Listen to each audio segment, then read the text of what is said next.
আকৰ্ষণীয় সাংস্কৃতিক শোভাযাত্ৰাৰে দ্বিতীয় দিনৰ কাৰ্যসূচী শুভাৰম্ভ টিয়কৰ পংকজ বিলাস কৰ্মক্ষেত্ৰৰ ৰূপালী জয়ন্তী বৰ্ষৰ সামৰণি অনুষ্ঠান। উল্লেখযোগ্য যে আজিৰ পৰা ২৫টা বৰ্ষৰ পূৰ্বে টিয়কৰে আগমন ঘটা অসমৰ বিভিন্ন প্ৰান্তৰ জাতি ধৰ্ম বৰ্ণ নিৰ্বিশেষে সকলো ৰাইজৰ একত্ৰিত হৈ গুৰুজনাৰ আদৰ্শৰে টিয়ক নগৰৰ মাজমজিয়াত অসমীয়াৰ স্বাভিমান এটি নামঘৰ প্ৰতিষ্ঠা কৰি এখন সমাজ পাতিলে। নাম দিলে পংকজ বিলাস কৰ্মক্ষেত্ৰ মৈত্ৰীস্থল নামঘৰ। পংকজ বিলাস কলাক্ষেত্ৰ নামঘৰ মৈত্ৰীস্থল টিয়কৰ গৌৰৱোজ্জ্বল ৰূপালী জয়ন্তী বৰ্ষৰ আজি সামৰণি অনুষ্ঠান।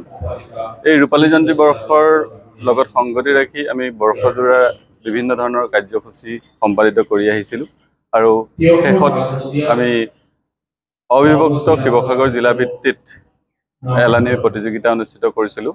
সেই প্ৰতিযোগিতা এলানি আমি যোৱা দেওবাৰে আমি অনুষ্ঠিত কৰি সমাপ্ত কৰিছোঁ আৰু আজি এয়া মুকলি সভা অনুষ্ঠিত হৈ আছে। আমাৰ এই মুকলি সভাত কেইবাজনো বিশিষ্ট ব্যক্তি উপস্থিত আছে আৰু এই মুকলি সভাতে আমাৰ পংকজ বিলাস কলাক্ষেত্ৰৰ এখনি স্মৰণিকা পংকজ বিলাস নামাকৰণেৰে এই গ্ৰন্থখনি আজি ইতিমধ্যে উন্মোচন হৈ গৈছে আৰু আশা কৰিছোঁ আমাৰ এই বৰ্ষজোৰা পৰিক্ৰমাৰ আজি সুচাৰুৰূপে অন্ত পৰিব। ধন্যবাদ। উক্ত নামঘৰ তথা সমাজখনে ৰূপালী জয়ন্তী বৰ্ষত ভৰি দিছে। বৰ্ষজোৰাকৈ উদযাপন কৰা এই ৰূপালী জয়ন্তীৰ বিভিন্ন কাৰ্যসূচী সুচাৰুৰূপে অনুষ্ঠিত কৰি ২৩ আৰু ২৪ অক্টোবৰ তাৰিখে দুদিনীয়াকৈ সামৰণি অনুষ্ঠানভাগি অনুষ্ঠিত হৈ যায়।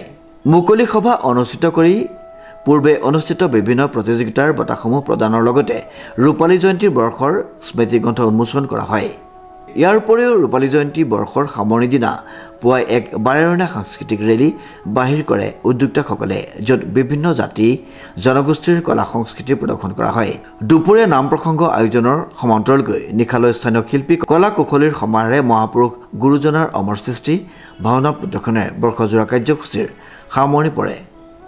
টিয়কৰ পৰা বিৰাজ বৰাৰ ৰিপৰ্ট নিউজ নাও।